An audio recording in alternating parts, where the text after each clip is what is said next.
Today we're going to talk about my favorite theory, lens theory.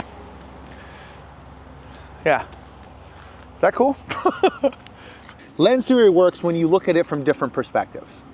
For example, so you zoom in on a specific area of your life.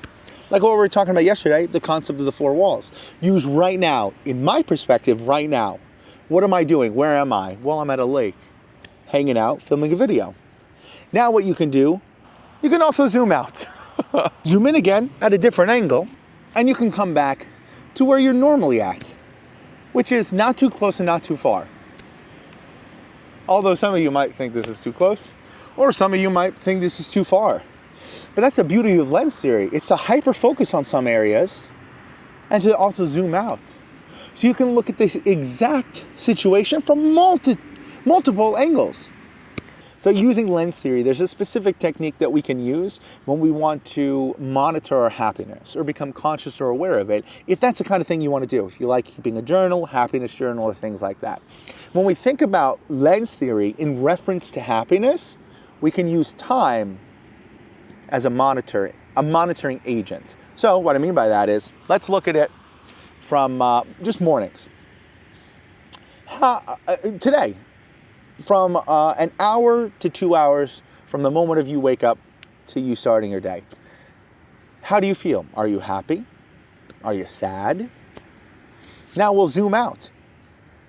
For the last 7 days, or for the next 7 days if you're consciously monitoring, how many mornings do you wake up happy? Or within that 2 hour mark, do you become happy? Or are at peace, or whatever specific emotions. It doesn't necessarily need to be happiness, but if you want to just monitor your emotions naturally or consciously, that's the way that you can do it. And then you zoom in once the 7 days is complete, or for the last 7 days, look on, well, how were you feeling? Did you feel anxious, stressed, happy, sad? And it depends. If you felt happy, look into it. Zoom in again. Using lens theory, zoom in. Why were you happy? What were the moments that you were happy? What caused that happiness? Zoom out. Let's say you looked at the 2 hours and you were happy from 9 a.m. Let's say you wake up at 9 a.m. to 9:30. Zoom in from 9 a.m. to 9:30 and be like, well, why were you happy during that time? I had a good dream. And then that lasted for 30 minutes of reminiscing on the dream, daydreaming, blah, blah, blah. And then, so what happened at 9:31? Zoom in out a little. Zoom out and in somewhere else a little bit. What happened at 9:31? I had to get out of bed and came to the realization that my life is now starting. And you're not in your dream anymore. Okay, great.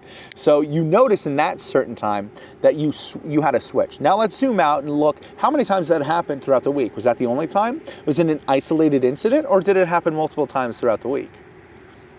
Now when you look at it from a weekly perspective, you could see patterns starting to rise. Oh, I was happy most of the time. I was happy 5 out of the 7 days that I was aware.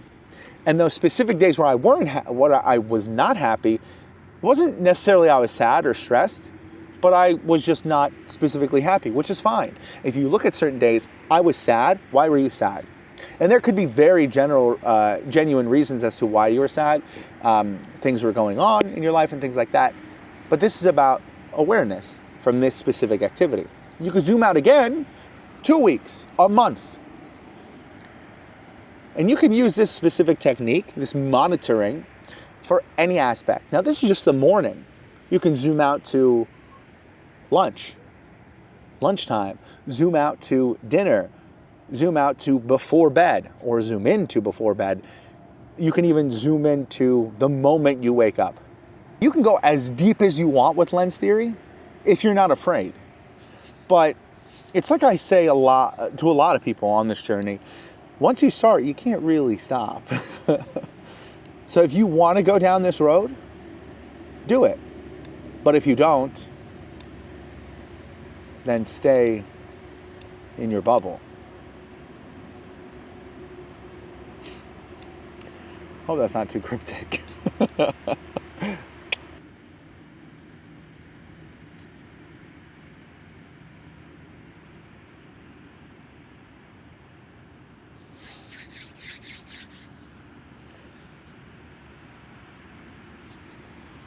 It's really up to you, to be honest. You can use lens theory for not just happiness, but sadness, anxiety, stress. It's really good with emotional proximity mapping, which is another thing that I'm going to talk about. There's a lot of things that I have to talk about, but not right now.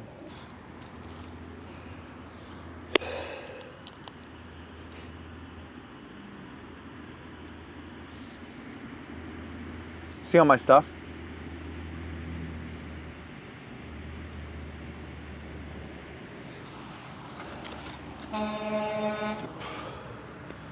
What are you beeping for over there?